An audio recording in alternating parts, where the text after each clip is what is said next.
everybody, this is Salvi here with the VTuber news coming right up for you. Before that, of course, smash that subscribe button, hit that bell, and the like button as well, and let's get right into it. She is accused of copying a Nijisanji star. As we go on to Hanamiya Rica, who is a female Japanese indie VTuber and singer. She used to be a certain vampire, if I'm not mistaken, from the agency, the Blue Dorito Company, as I like to call it. You know who it is. You know what it is. If not, then you could always, someone will always find out in the comment section, so you always look at there. And they are accused of copying somebody. Let's go to Rima Evenstar, who was the one who I first heard the story from. And it says here, ex-corporal VTuber Rica is facing backlash over the male version of her avatar. Fans are accusing her of ripping off Kuzuha's model. 1 out of 2. The thing is, remember, this is Rica. She has this hairstyle. She has this bow. She has these eyes. Let's take a look at what they're saying is copying. The eyes are there. The style is here. That is there. Yes, of course, when you take a look at the Kuzuha, if you know Vamp Kuzuha, it looks similar. There are similar design choices. Does not mean that she is specifically copying somebody. I've always said that. I've said that recently. You can have similar design choices. You can have similar metas working in there. And it will, especially, you know, like I said, the hair color, the eye color, all of those are, I guess, working against her when it comes to the Nijisanji extreme fans, which is, I think, the ones that are hitting her hard on this one. As you remember, as you may or may not know, the female fans of the male livers can be quite extreme when they decide to attack somebody. Now, is it legit? I don't see it as legit. 7H is the person who did the Hanamiya Rica thing. Let's continue on and see. Rica issues an apology. Let's take a look at her apology here from, you know, Kuro-sanji. Says, I don't get why Rica has to apologize for this. Regarding the matter from the other day, I have compiled an explanation and apology from me. It says, I would be grateful if you could kindly take a moment to read it.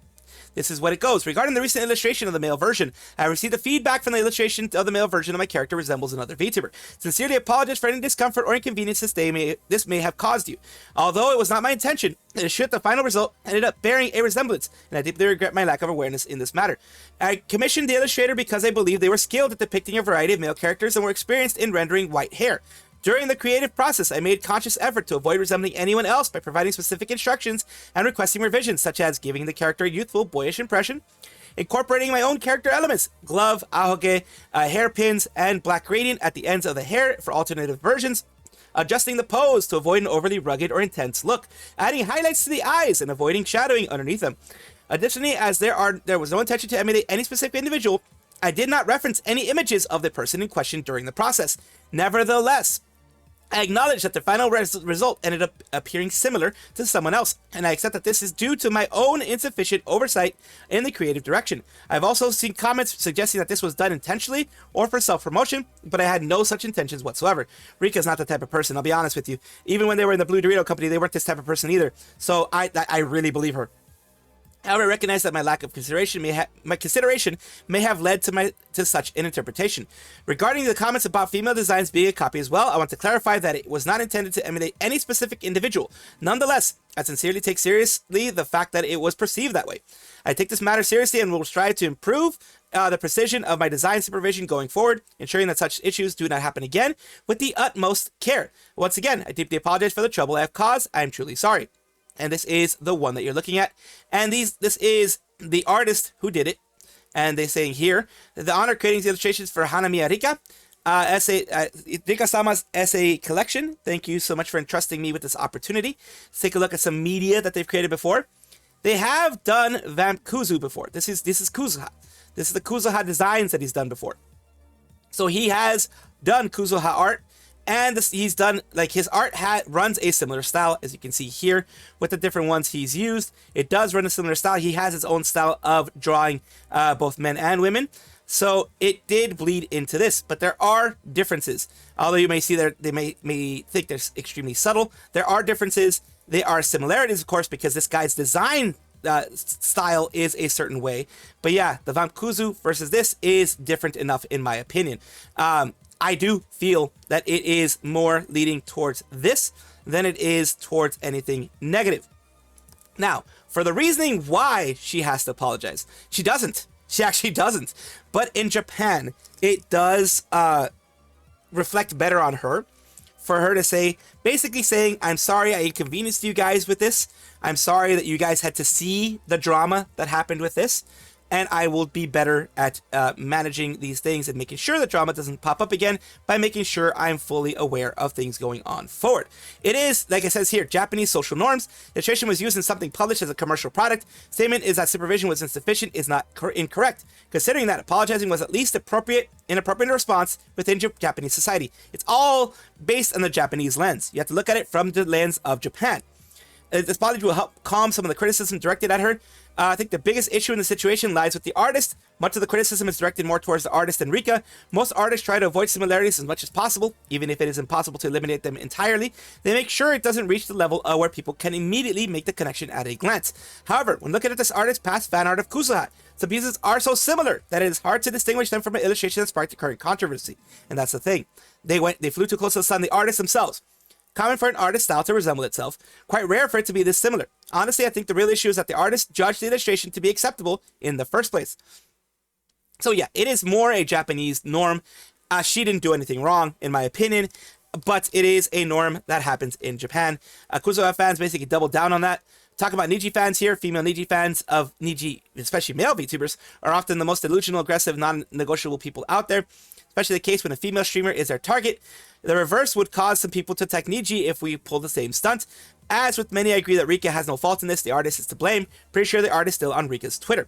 Although Kuzuha doesn't own the white-haired, red-eyes boy anime theme, there are pieces of clothing and styles of the character that would make a person recognize the character as him. I'm pretty sure you know the difference between Spite and Cinder. Even though the themes are kind of similar, they have styles, accessories that make the characters unique. However, there are pieces or ways an artist can draw these characters to make them, unique in their own way. It is absolutely the artist's fault. And yes, she is from the ex-Dorito company, the Blue Dorito company. They could have gone with the eye color a lighter shade of red, because this is the Kuzuha type stuff there, and these are the ones that she went there. Maybe a lighter shade of red closer to it. Well, I mean, it's almost the same as Rica's, honestly. The artist could have done other things to make it like maybe not the same. I don't know, not the same design of the things that they're wearing, or other things like that. It's also it's too flew too close to the sun when it came to the Van Kuzu and things like this. I do think, like I said before, that she is not at fault for any of this happening here, and a lot of people agree when it comes to the comments and things like that. A lot of people are saying this is just freaking crazy. Unfortunately, it looks too similar, but damn, this Kuzuha looks so generic. Wait a minute, complaining about similarities in the VTuber scene? That's so unusual. Well, it's become very usual now. It looks similar, but hardly worth an apology. Yeah, there are 3 billion VTubers at this point. These are going to look similar. You hit the same metas. You hit the same design styles and stylistic choices that a lot of people have for popularity. It's going to look similar as always. But like I said before, I personally don't feel that Hanamiya Rica has done anything wrong. Her artist was the one that messed things up. And yes, this apology is more for the Japanese audience, because that is her main audience. And it is something that is expected when things like this happen in the Japanese side of things. She has just announced a huge collab. Who is she? She is Ironmouse, a female American VTuber from Puerto Rico. A veteran of the industry, she started out small, became huge. She is the biggest indie to date, as far as I know. One of the most, not biggest indie, one of the most successful VTubers so far when it comes to everything going on. Trained opera singer, she is known for her singing talent. She is really, really good at singing as well. And we take a look through her Twitter, where she has announced this. Happy to announce that I've been able to sing an original song produced by Teddy Lloyd Space and Honkai Star Rail. Honkai Star Rail is the big gacha game that has been going on for quite a couple of years and has been very popular in the space. Here you have Honkai Star Rail, and here you have Teddy Lloyd, who is from Delta Networks, producer, DJ, artist, has done a lot of different things, as you can see here, including hers, different productions you can see here. And let's talk about what is going on here. This song was music production by Teddy Lloyd and lyrics by Triangle, and it is a certified banger. Let's take a look at what I can show you first. Let me just first show you the parts of this. It kind of starts as like needy streamer overload type of thing, and it keeps going here through this. Kind of gives a needy streamer overload type of feel. But yeah, here you have a lot of the visuals involved here.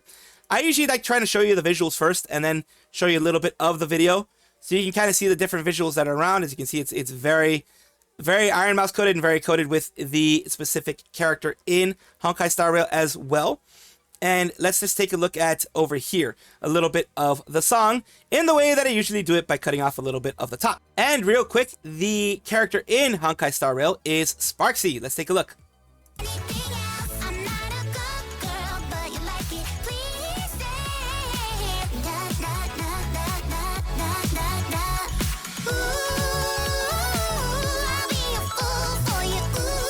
There you go.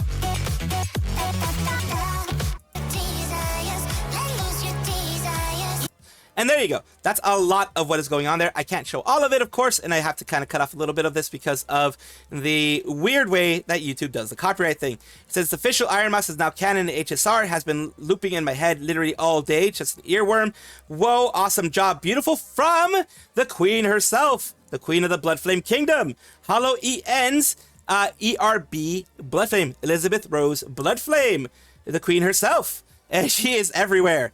And then we go take from all these other people saying 90s anime girl vibe is on point. Love the animation style and hidden references to other stuff like Cosmic Princess, Needy Streamer, Sailor Moon transformation, and much, much more. Like I said, a lot of these things are amazing. People are loving it. This is a great, great thing for her. As it says here, Connor, it's a banger. Dude, what, that's sick. OMG, it's a banger. X1 Daring as well saying, yeah, congratulations, queen. Absolutely insane work. That's a huge congratulations. Rem, Maki, a lot of people, Bear the Witch, tons of people are giving their big congratulations to the mouse for everything they were able to do. Mousy and Teddy Lloyd making a Sparksy-centered song. Subbed. Another great song, Mousy. Love it. And you have here, banger. It's just, it is, we gathered here today to celebrate the size of this W. Let's go. A lot of people are very, very excited. And here's Teddy Lloyd themselves saying, happy to announce that I wrote an original song for Ironmouse in collaboration with Honkai Star Rail. And a high energy, groove driven electro track that really hits. Ironmouse's signature cute and charming voice adds a whole new dimension to the sound. And just to show the different types of things she does with singing, she's done that. She is going to be doing the Oshi Spark thing with the Setsu Live, their Oshi Spark thing that's going on there. Going to be a special guest. So she's continuing to show her singing chops, which is amazing. I'm very glad to show this to you guys. I'm very glad that I can show this celebration of Ironmouse's hard work. And continuing on here, just to show you a little bit of the way that fans of the X vshojo and now just Ironmouse are thinking, says another genuine banger with another silly double meaning name. Teddy Lloyd, she's moving up in producers now. I mean, she's still going to stay with the other producer. She's still going to stay with other people as well. But yeah, just wanted to show you a little bit of what the fans of vshojo thought about this. New Nimi is here, but what is the difference between new Nimi and old Nimi? I don't know. Let's take a look in a little bit. Nimi Nightmare, let me just let you know who she is first. She is a certain VTuber, a tapir dream-eating VTuber that came about in January 2025 after she left her Blue Dorito agency that she was a part of before. And we have her 2.0 that has been unlocked recently. It's a small update, but I want to show off my new look. Now at 300% more smug. And this is some of that new look that we have there for you. Get it a bit bigger for you. Mouth closed. Have some manners for once. I can also do this. Hold on. Oh, cute. So she has little updates. It's hard to be angry right now. Because I'm too smiley of a creature in general. She definitely is. The cat mouth. The cat mouth is coming through. So she can have that angry look, as you can see there. Should we sing? The smile. It's over.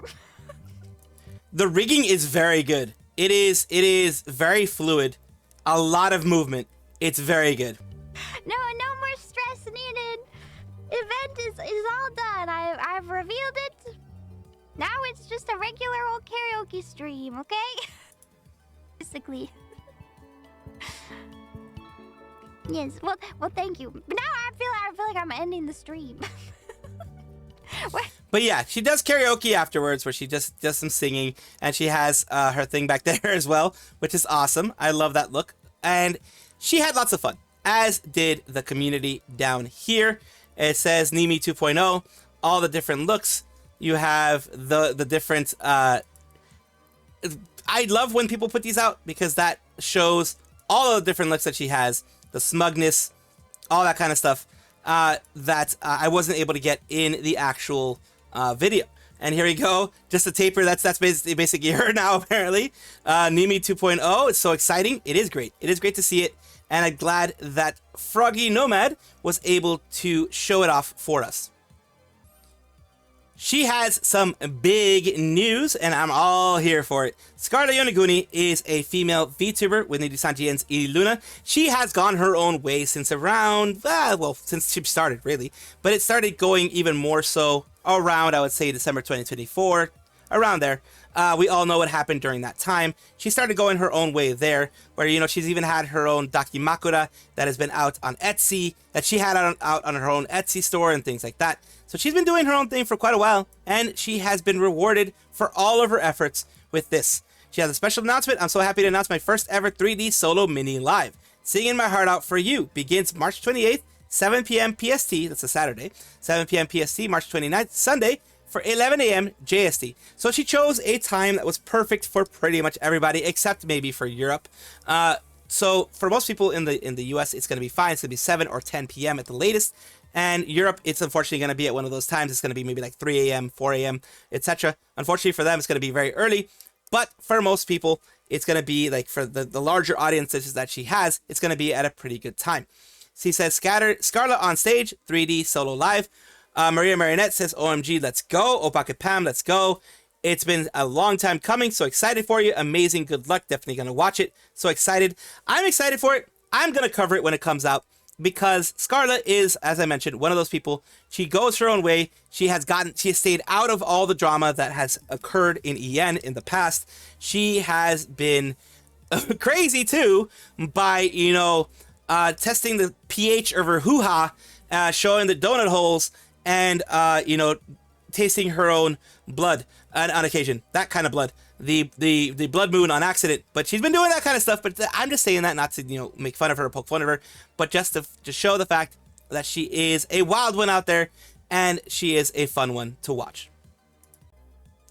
She has some big moves coming in the future. As we talk about Utano Pandora, an independent female VTuber who used to be part of Aetheria, a group called Aetheria, and also a part of Cyber Live, along with Kaneko Lumi, Amare Yuri, Momozura Seina, and Ayane Hilo. In 2022, she returned to being an independent VTuber after Cyber Live pretty much shut down. We are talking about her and her update here. She's having a new outfit reveal for her birthday and a charity fundraiser. So that's going to be a big news for everything going on there. It's going to be on March 28th. Birthday was March 16th, but I wasn't around to celebrate. But now we can. We have call-ins, giveaways, games. We'll be raising money for Gosh charity. And there will be lots more events in the coming month that will be revealed soon. If you'd like to donate already, links are below. See you next Saturday. She already has a Tiltify there. Shout out to Izumitini for making a thumbnail. I love you very much. Also, here's the full model silhouette that they can use, that anybody can use for, you know, guessing what it will be.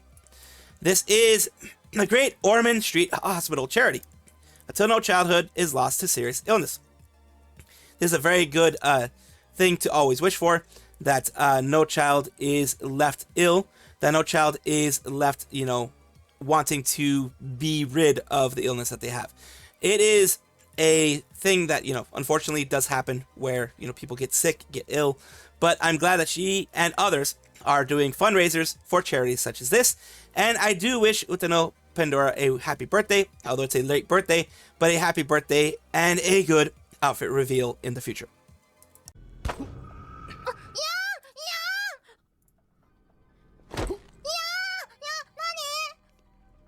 もしかしてそっち系なの？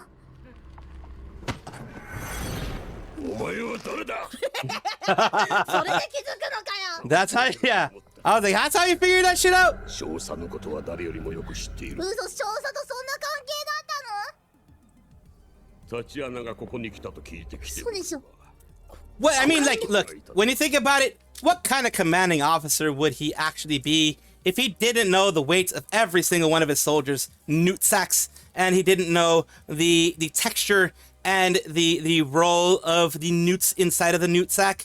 If, you know, you have to be a good commanding officer and make sure to test them every day and make sure to make sure that they all still are there by the end of the day. I mean, that's the way it works. Doesn't it work like that in every army? Thank you guys for watching as always, and of course take a look, and if you enjoy everything, like, comment, subscribe, hit the bell notification icon, all those things that YouTube asks of you. Really do appreciate you. Have a wonderful day.